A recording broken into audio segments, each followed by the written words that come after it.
They tell me that I'm never. Halo semua, salam sejahtera Malaysia, tuan-tuan dan puan-puan. Ini satu lagi isu hangat, satu lagi pendedahan baru yang pasti mengejutkan semua pihak, terutamanya kepimpinan politik yang cuba jatuhkan Anwar Ibrahim, cuba untuk menyerang Anwar Ibrahim. Baru-baru ini kita dikejutkan dengan himpunan yang memprotes kerajaan. Bahkan sehingga banyak serangan yang diterima oleh PMX. Namun saudara-saudara, apa yang akan berlaku kepada pelaku-pelaku ini yang cuba untuk menjatuhkan kerajaan, yang cuba untuk menyerang Anwar Ibrahim? Saudara-saudara, melalui satu perkongsian terkini daripada Malaysia Kini pada 22 Julai, Polis siasat ucapan peguam dakwa Anwar scammer. Nah, anda lihat apa nasib kepada individu ini. Polis hari ini menyiasat seorang peguam di bawah Akta Hasutan 1948 berhubung ucapannya pada perhimpunan anti kerajaan yang menggelar Perdana Menteri Anwar Ibrahim sebagai scammer kerana gagal mengotakkan janji. Penganjur Himpunan Rakyat Lawan Anwar, Muhammad Rafiq Rashid Ali berkata, dia dipanggil untuk memberi keterangan di Ibu Pejabat Polis Daerah Kangar susulan laporan yang dibuat di Perlis oleh Pertubuhan Bukan Kerajaan, NGO yang tidak dinamakan. Tajuk ucapan scammer Anwar scammer ini rupa-rupanya telah pun mendapat perhatian daripada beberapa NGO. Salah satu NGO di Perlis telah buat laporan polis terhadap saya dan siasatan di bawah Seksyen 4 dalam kurungan 1 Akta Hasutan 1948 bersama Seksyen 233 Akta Komunikasi dan Multimedia dan juga Seksyen 505 B Kanun Keseksaan, katanya dalam sidang media di Ibu Pejabat Polis di Bukit Aman, Kuala Lumpur. Pada 29 Jun lalu, kira-kira 400 peserta berhimpun di Putrajaya bagi menyuarakan rasa tidak puas hati mereka terhadap kerajaan pimpinan Anwar. Rafiq yang turut berucap dalam perhimpunan itu menyebut mengenai 6 penipuan utama, termasuk penggunaan berterusan undang-undang lapuk seperti Akta Hasutan terhadap pengkritik kerajaan, sedangkan PH pada suatu ketika dahulu berjanji memasukkan undang-undang drakonian itu. Rafiq turut mempersoalkan janji kerajaan menentang rasuah, bermula dengan sokongan terhadap Presiden UMNO Ahmad Zahid selepas 47 pertuduhan rasuah terhadapnya digugurkan. Dalam perkembangan terkini, Rafiq dalam ucapannya mengulangi gesaan agar kerajaan bertindak selari dengan sokongan terhadap perjuangan rakyat Palestin. Saudara-saudara, saya tak nak mengulas lanjut berkaitan dengan artikel ini, namun inilah berlaku kepada Muhammad Rafiq Ali, penganjur Himpunan Rakyat Lawan Anwar. Polis akhirnya menyiasat ucapan peguam yang mendakwa Anwar sebagai scammer, dan disebut juga di sini berkaitan dengan pertuduhan Zahid 47 pertuduhan rasuah terhadapnya digugurkan. Jadi adakah ini akan memberikan sedikit sebanyak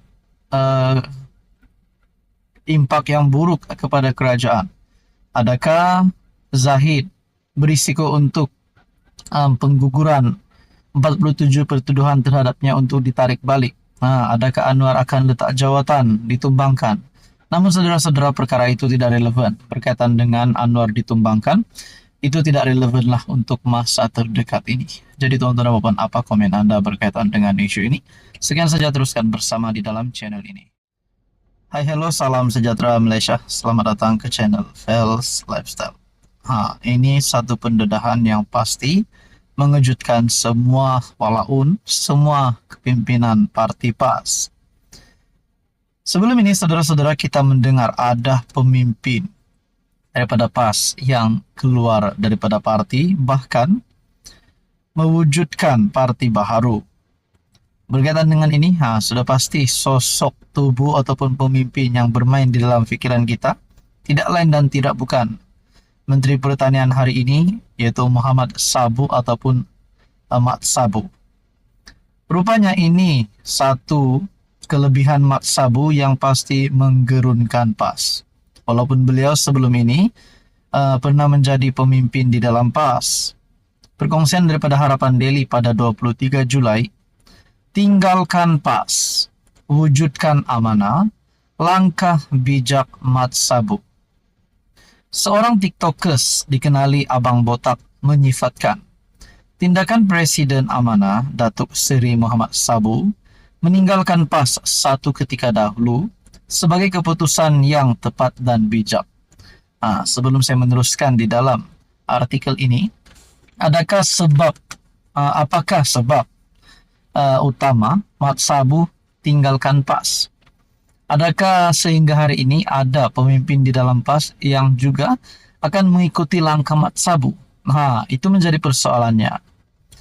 Melalui artikel ini kerana katanya pencapaian demi pencapaian telah ditunjukkan oleh Muhammad atau lebih dikenali sebagai Abang Mat dalam mengemudi kementeriannya, yaitu Kementerian Pertanian dan Keterjaminan Makanan KPKM.